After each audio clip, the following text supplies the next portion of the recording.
영국 왕실의 아침은 언제나 조용히 시작되는 법이다. 버킹엄궁의 긴 복도를 타고 흐르는 공기는 늘 그렇듯 절제되어 있었고 수십 년간 변하지 않은 덧은 전통과 의식이 그날도 변함없이 이어질 것처럼 보였다. 그러나 왕실을 오래 지켜본 이라면 안다. 진정한 격변은 언제나 침묵 속에서 시작된다는 사실을. 그리고 그날 아침 찰스 국왕이 접한 한 통의 보고서는 그 침묵을 산산이 깨뜨리는 서막이었다. 케이트 미들턴, 웨일스 공비이자 차기 왕비로 불리는 그녀의 이름은 지난 10여 년간 안정, 품위, 연속성의 상징처럼 사용되어 왔다. 스캔들로 얼룩졌던 왕실의 과거를 정화하는 이미지. 다이애나 왕세자비 이후 대중이 다시 신뢰를 보내게 된 인물. 그런 그녀가 극도로 사적인 영역에 속하는 과학적 결과를 공개했다는 사실만으로도 왕실 내부는 이미 비상상태에 들어가 있었다. 보고서는 간결했지만 파괴력이 컸다.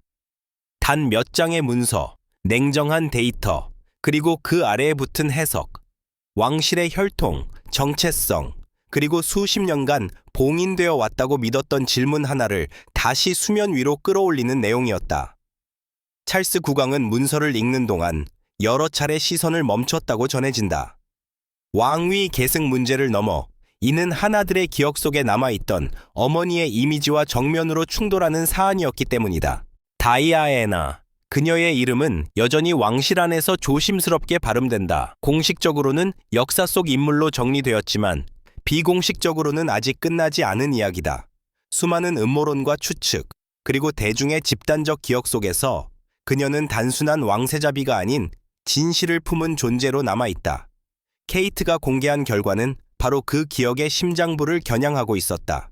왕실 소식통에 따르면 찰스 국왕이 받은 충격은 단순한 놀라움의 차원이 아니었다. 그것은 왕실이 수십 년간 공들여 쌓아온 서사 구조가 흔들리는 감각, 그리고 한 인간으로서 아들이 느끼는 깊은 혼란이 겹쳐진 복합적인 반응이었다. 그는 즉각적으로 참모진을 소집하지도 공식 입장을 준비하라고 지시하지도 않았다. 대신 한동안 침묵을 선택했다. 왕실에서 침묵은 종종 가장 심각한 사태를 의미한다. 케이트의 선택 역시 우연이 아니었다. 그녀는 언제나 적절한 순간을 아는 인물로 평가되어 왔다. 왕실의 이미지 관리, 대중의 감정선, 언론의 파급력을 누구보다 정확히 이해하고 있다. 그런 그녀가 이 시점에 이 방식으로 정보를 공개했다는 것은 단순한 개인적 결단이 아니라 구조적 판단이었다. 다시 말해, 이는 감정의 폭발이 아니라 계산된 공개였다. 이로써 질문은 바뀐다. 무엇이 밝혀졌는가가 아니라 왜 지금인가, 그리고 왜 케이트였는가. 왕실 내부에서는 이미 오래전부터 특정 문서와 기록, 그리고 과학기술의 발전이 언젠가 마지막 질문을 가능하게 만들 것이라는 인식이 존재해왔다. 다만 그 문을 여는 사람이 케이트가 될 것이라고 예상한 이는 거의 없었다. 찰스 국왕에게 이 사건은 두 개의 시간을 동시에 마주하게 하는 경험이었다. 하나는 국왕으로서 현재와 미래의 왕실을 지켜야 하는 책임의 시간, 다른 하나는 아들로서 다이애나를 기억하는 개인적 시간이다. 케이트의 발표는 이 두 시간을 강제로 교차시켰고 그 교차점에서 왕실은 피할 수 없는 선택의 기로에 서게 되었다. 이제 더 이상 과거는 안전한 피난처가 아니다. 과학은 기억보다 냉정하고 진실은 전통보다 강하다. 그리고 이 첫 번째 균열은 앞으로 이어질 더 큰 파장의 시작에 불과하다. 왕실의 문은 아직 닫혀 있지만 그 안에서는 이미 되돌릴 수 없는 변화가 조용히 진행되고 있었다. 왕실의 침묵은 오래가지 않았다. 침묵이 길어질수록 그 안에 담긴 의미는 더욱 무거워지기 마련이기 때문이다. 케이트의 발표가 외부로 알려진 직후 런던의 주요 언론사 편집국들은 거의 동시에 같은 결론에 도달했다. 이것은 단순한 가족사가 아니며 스캔들로 소비해서도 안 되는 사안이라는 점이었다. 문제의 핵심은 개인이 아니라 구조였고 감정이 아니라 혈통이었다. 버킹엄궁 내부에서는 비공식 회의가 연이어 열렸다. 공식 일정표에는 아무것도 남지 않았지만 실제로는 왕실 법률 자문단, 역사 기록 담당관, 의료 과학 자문위원들이 각자의 자료를 들고 모여들고 있었다. 케이트가 공개한 것은 결과였지 과정이 아니었기 때문이다. 그 결과가 어떤 경로를 거쳐 도출되었는지, 누가 언제부터 이를 알고 있었는지, 그리고 왕실은 어디까지 인지하고 있었는지가 이제 핵심 쟁점으로 떠올랐다. 이 과정에서 자연스럽게 다이애나의 과거가 다시 호출되었다. 생전 그녀는 끊임없이 왕실과 거리두기를 시도했던 인물이었다. 공식적 역할과 개인적 정체성 사이에서 갈등했고, 그 갈등은 종종 언론을 통해 외부로 표출되었다.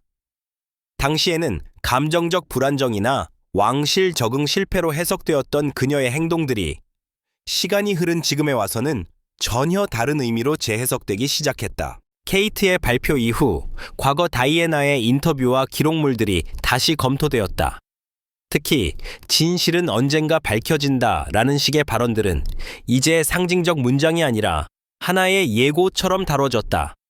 왕실 내부에서는 이러한 재해석이 얼마나 위험한지를 누구보다 잘 알고 있었다.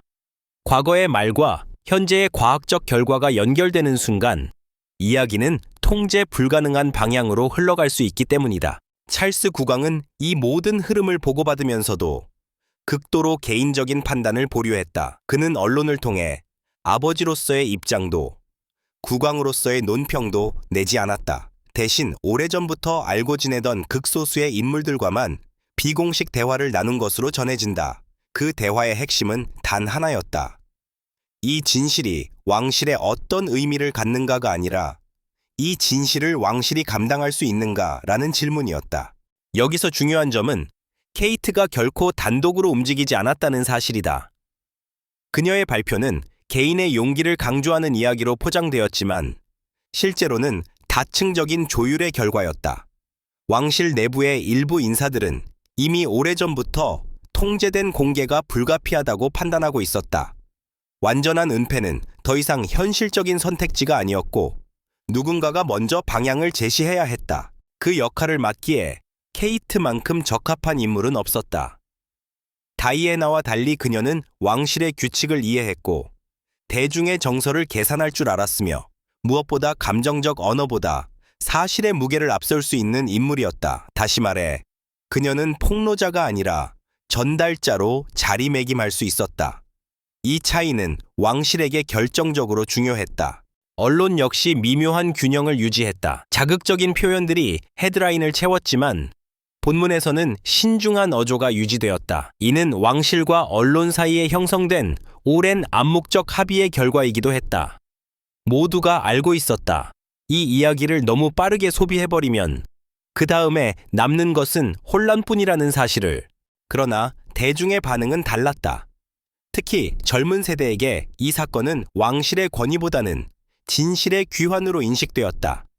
다이애나는 다시금 피해자이자 예언자처럼 소환되었고 케이트는 침묵을 깬 인물로 평가받기 시작했다. 이 지점에서 왕실이 가장 우려했던 균열이 발생했다. 바로 세대 간 인식의 분리였다. 찰스 국왕에게 이 모든 흐름은 피로감으로 다가왔다. 그는 이미 왕세자 시절부터 다이애나와 관련된 모든 논쟁의 중심에 서 있었고 이제 국왕의 자리에서 다시 같은 질문을 마주하고 있었다. 다만 이번에는 과거처럼 회피할 수 있는 선택지가 거의 남아있지 않았다. 과학적 결과는 의견이 아니라 사실의 영역에 속했기 때문이다. 케이트의 발표는 왕실의 선택을 강요했다. 침묵을 유지할 것인가 아니면 새로운 서사를 받아들일 것인가. 그리고 그 선택은 단순히 한 세대의 문제가 아니라 앞으로 수십 년간 왕실이 어떤 모습으로 기억될 것인가를 결정하는 분기점이 될 것이 분명했다. 변화는 이미 시작되었고 이제 남은 것은 그 변화가 어디까지 확장될 것인가였다. 변화의 물결은 왕실 담장을 넘어 사회 전반으로 확산되기 시작했다. 그 과정은 소음 없이 진행되었지만 그 파장은 분명했다. 대학 강의실에서는 왕실의 혈통과 정통성에 대한 토론이 다시 열렸고 법률가들은 헌정 질서와 상징 권력의 관계를 재검토하기 시작했다. 과학적 결과 하나가 역사와 제도의 층위를 동시에 흔들고 있었기 때문이다. 케이트의 발표 이후 가장 먼저 움직인 집단은 기록을 다루는 사람들이었다. 왕실 기록 보관소의 일부 문서가 재분류되었고 접근 권한이 제한되었다. 이는 은폐라기보다 재정렬에 가까웠다. 오래된 문서들은 새로운 맥락 속에서 다시 읽혀야 했고 그 과정에서 기존의 해석은 더 이상 안전하지 않았다. 기록은 중립적이지만 해석은 시대의 영향을 받는다. 그리고 지금은 분명히 다른 시대였다. 이 시점에서 중요한 전환이 하나 있었다. 왕실 내부에서 사실과 의미를 분리하려는 시도가 본격화된 것이다. 사실은 변하지 않는다. 그러나 의미는 관리될 수 있다. 이 원칙은 오랫동안 왕실의 위기 대응 전략의 핵심이었다. 문제는 이번 사안이 그 공식을 거부한다는 데 있었다. 과학적 결과는 사실이자 동시에 의미였고 이를 분리하는 순간 신뢰가 무너질 위험이 컸다. 찰스 국왕은 이 딜레마를 누구보다 선명하게 인식하고 있었다. 그는 즉각적인 대응 대신 단계적 접근을 선택했다. 공식 성명 이전에 비공식적 신호들이 먼저 흘러나왔다. 왕실 관계자들의 발언 톤이 바뀌었고 개인의 진실과 제도의 연속성을 동시에 존중해야 한다는 표현이 반복적으로 사용되기 시작했다. 이는 여론의 온도를 가늠하기 위한 조심스러운 탐색이었다. 이 과정에서 윌리엄 왕세자의 역할도 주목받았다. 그는 공개적으로는 침묵을 유지했지만 내부적으로는 핵심 조율자 역할을 수행한 것으로 알려졌다. 케이트의 선택을 지지하면서도 그 파장이 다음 세대에 미칠 영향을 계산해야 했기 때문이다. 그의 판단은 단순했다. 이 사건을 부정의 문제로 만들 것인가? 아니면 전환의 문제로 만들 것인가? 선택에 따라 왕실의 미래 서사는 완전히 달라질 수 있었다. 대중의 감정선은 점점 복잡해졌다. 일부는 분노했고, 일부는 연민을 보였으며, 또 다른 일부는 냉소를 선택했다. 그러나 공통점이 하나 있었다. 더 이상 예전처럼 왕실의 설명을 무조건적으로 받아들이지 않는다는 점이다. 정보의 시대에서 권위는 주장으로 유지되지 않는다. 검증과 투명성이 뒤따르지 않으면 그 권위는 빠르게 침식된다. 다이애나의 이름은 이 국면에서 상징이 되었다. 개인이 아니라 질문으로서의 상징이었다. 그녀의 삶과 선택, 그리고 침묵과 발언들은 이제 단편적인 스캔들이 아니라 구조적 문제의 증거로 읽혔다. 케이트의 발표는 다이애나를 다시 중심으로 불러냈지만 이번에는 감정의 대상이 아니라 해석의 대상이었다. 이는 왕실이 가장 경계하던 지점이기도 했다. 왕실은 결국 하나의 전략적 결론에 도달했다. 시간을 적으로 만들지 말고 자원으로 활용하자는 것이었다. 즉각적인 봉합보다 점진적인 공개와 설명, 그리고 해석의 주도권을 되찾는 방향이다. 이 전략의 성패는 단 하나의 조건에 달려 있었다. 왕실이 진실을 두려워하지 않는다는 인상을 줄 수 있는가였다. 케이트는 다시 한번 중요한 위치에 놓였다. 그녀는 추가 발언을 자제했지만 완전한 침묵으로 물러서지도 않았다. 일정한 거리와 태도를 유지하며 사건을 개인의 고백이 아닌 사회적 논의로 전환시키는 역할을 맡았다. 이는 매우 정교한 균형 감각을 요구하는 선택이었다. 너무 나서도 너무 물러나도 안 되는 위치였다. 이제 이야기는 새로운 단계로 접어들고 있었다. 충격의 국면은 지나가고 해석과 재구성의 시간이 시작된 것이다. 왕실은 여전히 그 중심에 있었지만 더 이상 유일한 화자는 아니었다. 학자, 언론, 시민들이 각자의 언어로 이 사건을 말하기 시작했고 그 다성성은 되돌릴 수 없는 흐름이 되었다. 질문은 명확해졌다. 왕실은 이 흐름 위에 설 것인가? 아니면 그 아래에서 흔들릴 것인가? 이야기가 확장될수록 왕실이 직면한 문제는 점점 더 구체적인 형태를 띠기 시작했다. 이제 논의의 중심은 무엇이 사실인가에서 사실 이후에 무엇이 남는가로 이동하고 있었다. 이는 단순한 평판 관리의 문제가 아니라 제도의 정당성이 어떻게 유지되는가에 대한 질문이었다. 왕실은 상징으로 존재한다. 상징이 흔들릴 때 그것을 지탱하던 합의 역시 시험대에 오른다. 이 국면에서 법적 해석이 본격적으로 개입하기 시작했다. 헌법 전문가들과 왕실 자문단은 혈통과 계승에 관한 기존 규정들을 다시 검토했다. 중요한 점은 대부분의 규정이 명확한 과학적 검증을 전제로 만들어지지 않았다는 사실이었다. 전통은 관습 위에 쌓였고 관습은 신뢰를 전제로 유지되어 왔다. 그러나 신뢰가 질문받는 순간 관습은 설명을 요구받는다. 찰스 국왕은 이러한 논의를 보고받으며 한 가지를 분명히 했다. 이번 사안을 법적 분쟁으로 끌고 가지 않겠다는 의지였다. 그는 이 문제가 법정에서 다뤄질수록 왕실이 잃을 것이 더 많다는 점을 잘 알고 있었다. 대신 그는 도덕적 책임이라는 개념을 강조하기 시작했다. 법보다 느슨하지만 여론보다 무거운 영역, 왕실이 스스로를 어떻게 규정하는가에 대한 문제였다. 이 과정에서 흥미로운 변화가 하나 나타났다. 왕실의 언어가 바뀌기 시작한 것이다.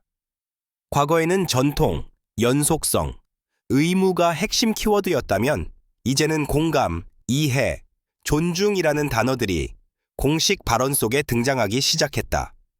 이는 단순한 이미지 세탁이 아니라 시대 변화에 대한 인식의 반영이었다. 권위는 더 이상 위에서 내려오는 것이 아니라 아래로부터 승인받아야 한다는 현실을 왕실도 받아들이기 시작한 것이다. 윌리엄 왕세자는 이 변화의 얼굴로 자연스럽게 부상했다. 그는 공개 일정에서 직접적인 언급을 피하면서도 가족의 진실을 존중하는 사회에 대한 발언을 여러 차례 남겼다. 이는 케이트의 발표를 부정하지 않으면서도 그 의미를 왕실 전체의 가치로 확장하려는 시도였다. 다시 말해, 개인의 선택을 제도의 진화로 연결시키는 작업이었다. 대중 역시 점점 더 냉정해지고 있었다. 초기의 감정적 반응은 잦아들었고 대신 질문이 정제되기 시작했다. 왜 지금까지 이 이야기는 가능하지 않았는가? 무엇이 공개를 막았는가? 그리고 앞으로 무엇이 달라질 것인가? 이러한 질문들은 왕실을 향한 적대라기보다 성숙한 사회가 제도에 던지는 요구에 가까웠다. 다이아나의 서사는 이 단계에서 또 한 번 변주되었다. 그녀는 더 이상 비극의 주인공으로만 소비되지 않았다. 대신 제도 안에서 목소리를 내기 어려웠던 개인의 상징으로 재해석되었다. 케이트의 행동은 이 재해석에 결정적인 정당성을 부여했다. 두 여성은 서로 다른 시대에 서로 다른 방식으로 같은 질문을 던졌다는 평가가 등장하기 시작했다. 왕실 내부에서는 이러한 서사적 연결을 경계하면서도 완전히 차단하지는 않았다. 차단은 곧 부정으로 읽힐 수 있었기 때문이다. 대신 왕실은 해석의 범위를 넓히는 전략을 선택했다. 다이애나의 이야기를 개인의 고통에 국한시키지 않고 변화하는 사회 속에서 제도가 겪는 긴장의 사례로 위치시키려는 시도였다. 이는 위험하지만 필요한 선택이었다. 찰스 국왕에게 이 시기는 통치자로서 가장 고독한 시간 중 하나였다. 그는 아버지로서의 감정과 국왕으로서의 판단 사이에서 끊임없이 균형을 잡아야 했다.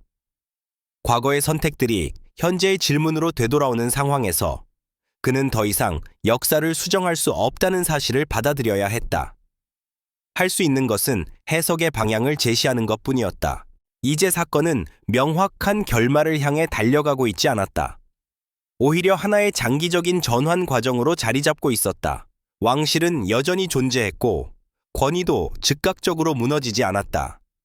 그러나 이전과 같은 방식으로 유지되지는 않을 것이 분명했다. 질문은 남아 있었다. 이 변화가 왕실을 약화시킬 것인가? 아니면 새로운 형태로 단단하게 만들 것인가? 그 답은 아직 누구도 알지 못했다. 시간이 흐르면서 이 사건은 더 이상 폭로의 프레임으로만 다뤄지지 않게 되었다. 대신 하나의 전환점 혹은 시험대라는 표현이 더 자주 사용되기 시작했다. 왕실을 오래 취재해온 기자들의 언어도 미묘하게 달라졌다. 그들은 이제 무엇이 잘못되었는가 보다 이 사건이 왕실을 어디로 데려갈 것인가에 더 많은 지면을 할애했다. 이는 감정의 소모를 넘어 구조를 해석하려는 시도였다. 이 국면에서 왕실이 가장 신중하게 관리한 대상은 국제사회의 시선이었다. 영국 왕실은 국내 정치와는 다른 차원에서 여전히 글로벌 상징 자산으로 기능하고 있다. 다른 왕실과 공화국, 국제 언론, 그리고 영연방 국가들까지 이 사안을 어떻게 받아들이는지는 매우 중요한 문제였다. 혈통과 정통성에 대한 질문은 한 국가의 문제가 아니라 왕실 제도 전체에 대한 보편적 질문으로 확장될 수 있기 때문이다. 외교 현장에서의 반응은 예상보다 차분했다. 공식적인 논평은 거의 없었지만 비공식 채널을 통해 전달된 메시지들은 일관된 방향을 가리키고 있었다. 투명성을 향한 움직임 자체는 부정적으로 보지 않겠다는 신호였다. 이는 왕실 내부에 중요한 안도감을 주었다. 완벽한 무결성보다 변화에 대응하는 태도가 더 중요해졌다는 사실을 확인했기 때문이다. 케이트는 이 시점에서 한 발 물러나 있었다. 그녀는 추가적인 인터뷰나 설명을 자제했고 기존의 공적 역할에 집중하는 모습을 보였다. 이는 우연이 아니었다. 지나친 설명은 방어로 읽힐 수 있고 방어는 곧 불안의 신호로 해석될 수 있다. 그녀는 자신이 던진 사실이 스스로 설득력을 갖도록 시간을 주는 전략을 선택했다. 대신 그녀의 행보는 상징적으로 해석되었다. 병원 방문, 아동 복지 행사, 정신건강 관련 프로젝트 등은 이전과 다르지 않았지만 대중은 그 안에서 새로운 의미를 읽어냈다. 침묵 속에서도 메시지는 전달되고 있었다. 진실을 말한 이후에도 역할을 포기하지 않는 태도. 그것이 바로 그녀가 보여주고자 한 핵심이었다. 왕실 내부에서는 세대 간 인식 차이가 더욱 분명해졌다. 젊은 참모들과 커뮤니케이션 담당자들은 이번 사건을 불가피한 공개로 받아들였고 오히려 이를 장기적 신뢰 회복의 기회로 보았다. 반면 일부 원로들은 여전히 우려를 거두지 못했다. 그들에게 왕실은 설명되는 순간 약해지는 존재였기 때문이다. 이 두 시각의 충돌은 조용하지만 지속적으로 이어졌다. 찰스 국왕은 이 갈등을 조정하는 위치에 있었다. 그는 어느 한쪽의 손을 들어주기보다 두 입장을 병치시키는 방식을 택했다. 전통을 부정하지 않으면서도 변화의 필요성을 인정하는 언어를 선택했다. 이는 모호해 보일 수 있지만 왕실 정치에서는 가장 현실적인 선택이었다. 급격한 방향 전환은 또 다른 균열을 낳을 수 있기 때문이다. 이 시점에서 하나의 중요한 인식 변화가 나타났다. 왕실은 더 이상 완전한 통제자가 아니라 담론의 참여자라는 사실이다. 과거에는 서사를 만들고 전달하는 주체가 명확했다면 이제는 해석이 분산되고 있었다. 왕실은 그 흐름을 막기보다는 최소한의 방향성을 제시하는 역할로 스스로를 재정의하기 시작했다. 다이아에나의 그림자는 여전히 존재했지만 그 성격은 달라지고 있었다. 비극의 반복이라는 서사 대신 미완의 질문이라는 서사가 힘을 얻고 있었다. 케이트의 행동은 그 질문을 현재형으로 옮겨놓았고 왕실은 더 이상 과거에만 머물 수 없게 되었다. 이는 고통스러운 동시에 피할 수 없는 과정이었다. 이제 사건은 외부의 압력에 의해 움직이기보다 내부의 선택에 의해 방향이 결정되는 단계에 접어들고 있었다. 무엇을 말하지 않을 것인가 보다 무엇을 어떻게 말할 것인가가 더 중요해진 것이다. 왕실은 여전히 신중했고 변화는 느렸지만 분명히 이전과는 다른 위치에 서 있었다. 남은 과제는 하나였다. 이 새로운 위치를 일시적 대응이 아니라 지속 가능한 정체성으로 정착시킬 수 있는가였다. 사건이 장기 국면으로 접어들면서 왕실이 직면한 가장 큰 과제는 피로였다. 논쟁의 피로, 해석의 피로, 그리고 무엇보다 대중의 관심이 다른 방향으로 이동할 가능성에 대한 피로였다. 왕실에게 무관심은 비난만큼이나 위험하다. 비난은 대응의 여지를 남기지만 무관심은 존재 이유 자체를 희미하게 만들기 때문이다. 이 시점에서 왕실은 조심스럽게 새로운 서사적 장치를 도입하기 시작했다. 그것은 변명이나 해명이 아니라 맥락이었다. 케이트의 발표가 단절된 사건이 아니라 더 긴 역사적 흐름 속에 위치한 하나의 장면임을 강조하는 방식이었다. 왕실은 과거에도 변화해왔고 그 변화가 항상 위기의 형태로 인식되었음을 상기시키려 했다. 살아남은 제도는 언제나 완벽해서가 아니라 조정할 수 있었기 때문에 존속해왔다는 논리였다. 이 전략은 교육과 문화 영역을 통해 은근히 확산되었다. 왕실 관련 전시, 다큐멘터리, 학술 토론에서 왕실과 진실이라는 주제가 점차 전면에 등장했다. 이는 직접적인 해명을 피하면서도 논의를 제도적 차원으로 끌어올리는 효과를 가져왔다. 개인의 선택이 아닌 시스템의 진화라는 프레임이 서서히 자리를 잡기 시작한 것이다. 윌리엄 왕세자는 이 흐름 속에서 더욱 분명한 존재감을 드러냈다. 그는 과거 어느 왕위 계승자보다도 설명 가능한 권위를 의식하는 모습을 보였다. 권위는 숨겨질수록 강해진다는 오래된 믿음 대신 이해될수록 지속될 수 있다는 새로운 관점을 암묵적으로 제시했다. 이는 그의 세대가 왕실을 바라보는 방식이기도 했다. 케이트 역시 마찬가지였다. 그녀는 더 이상 사건의 중심 인물로 호명되지 않았지만 그 부재 자체가 메시지가 되었다. 추가적인 증명이나 감정적 호소 없이도 처음의 선택이 충분히 무게를 지닌 결정이었다는 인식이 확산되고 있었다. 그녀는 침묵을 통해 신뢰를 유지했고 반복을 피함으로써 사건을 일상 속으로 흡수시켰다. 찰스 국왕의 역할은 여전히 복잡했다. 그는 변화의 필요성을 이해하면서도 그 변화가 너무 빠르게 자신의 통치 이미지를 압도하는 것을 경계했다. 그의 통치는 전환기의 통치였다. 과거와 미래를 동시에 대표해야 하는 위치에서 그는 종종 상반된 기대를 동시에 충족시켜야 했다. 이는 정치적 기술이 아니라 인내의 문제였다. 왕실 내부에서는 점점 더 분명한 합의가 형성되고 있었다. 이 사건은 봉합될 수 있는 문제가 아니라 관리되어야 할 현실이라는 인식이었다.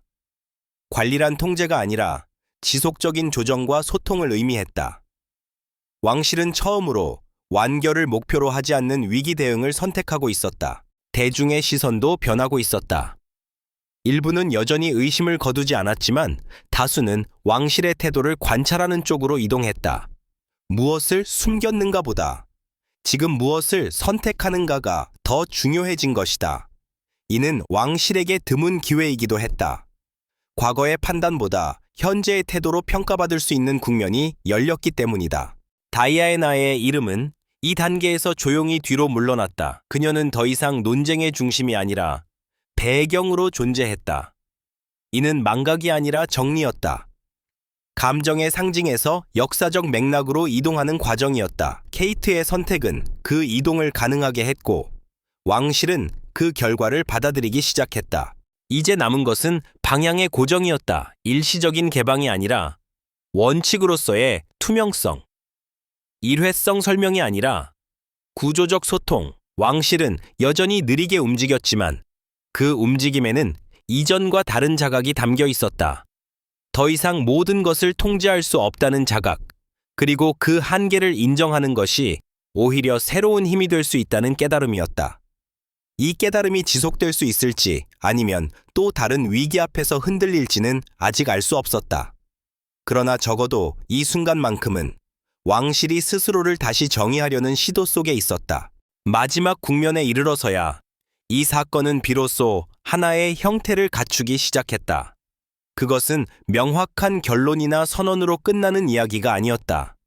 오히려 왕실이 스스로를 어떻게 이해하게 되었는가에 대한 기록에 가까웠다.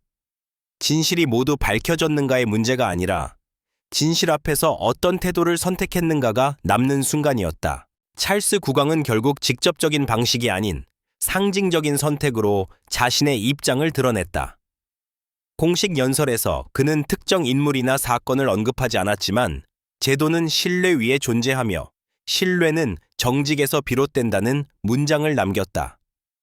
왕실 언어로는 매우 이례적인 표현이었다. 이는 부인도 해명도 아닌 인정의 형태였다. 완전한 설명을 내놓지 않으면서도 방향은 분명히 제시하는 방식이었다. 이 발언 이후 왕실을 둘러싼 긴장은 눈에 띄게 완화되었다. 모든 의문이 해소되었기 때문이 아니라 더 이상 회피하고 있다는 인상이 사라졌기 때문이다. 왕실은 답을 유보했지만 질문을 금지하지는 않았다. 이 미묘한 차이가 대중의 인식을 바꾸는데 결정적인 역할을 했다. 윌리엄 왕세자와 케이트는 이후의 행보에서 일관성을 유지했다. 그들은 이 사건을 개인의 서사로 되돌리지 않았다. 대신 가족, 책임, 그리고 다음 세대라는 키워드를 중심에 두었다. 이는 과거를 부정하지 않으면서도 그 과거에 갇히지 않겠다는 선언처럼 읽혔다. 왕실의 미래를 현재의 논쟁보다 더 큰 시간축 위에 올려놓는 선택이었다. 케이트의 이름은 다시 안정과 신뢰의 상징으로 불리기 시작했다. 그러나 이전과는 다른 이유였다. 완벽해서가 아니라 불완전한 상황 속에서도 물러서지 않았기 때문이다. 그녀의 선택은 영웅적 행동으로 미화되지 않았고 그렇다고 단순한 폭로로 축소되지도 않았다. 그것은 시대가 요구한 역할을 받아들인 결과로 해석되었다. 왕실을 오래 지켜본 이들에게 이 결말은 낯설지 않았다. 영국 왕실은 언제나 급진적 변화가 아닌 느린 이동을 통해 생존해왔다. 이번 역시 마찬가지였다. 혁명은 없었고 단절도 없었다. 대신 인식의 미세한 이동이 축적되었고 그 축적이 새로운 기준을 만들기 시작했다. 다이아에나는 이 이야기의 끝에서 다시 한번 다른 위치에 놓였다. 더 이상 비밀의 주인공도 음모의 중심도 아니었다. 그녀는 질문을 남긴 인물로 기억되었다. 그리고 그 질문은 이제 다음 세대에 의해 다른 방식으로 다루어지고 있었다. 이는 그녀의 서사가 마침내 현재와 화해했음을 의미했다. 이 사건은 왕실에 상처를 남겼지만 동시에 방향을 남겼다. 절대적인 권위의 시대는 이미 지나가고 있었고 그 사실을 인정하는 순간 왕실은 오히려 더 현실적인 존재가 되었다. 신화에서 제도로, 침묵에서 대화로 이동하는 과정은 불편했지만 피할 수 없는 길이었다. 마지막으로 남은 것은 하나의 인식이었다. 왕실은 더 이상 모든 진실을 통제할 수 없으며 그럴 필요도 없다는 깨달음이다. 대신 선택할 수 있는 것은 태도였다. 숨길 것인가, 마주할 것인가. 이번 사건에서 왕실은 늦었지만 결국 마주하는 쪽을 택했다. 그리고 그 선택은 기록으로 남을 것이다. 스캔들의 연대기가 아니라 한 제도가 스스로를 조정해 나간 과정으로 화려하지도 극적이지도 않지만 그렇기 때문에 오히려 왕실다운 방식으로 진실 이후에도 제도는 남았고 질문 이후에도 왕실은 계속되고 있었다. 그것이 이 긴 이야기의 마지막에 도달한 가장 현실적인 결론이었다.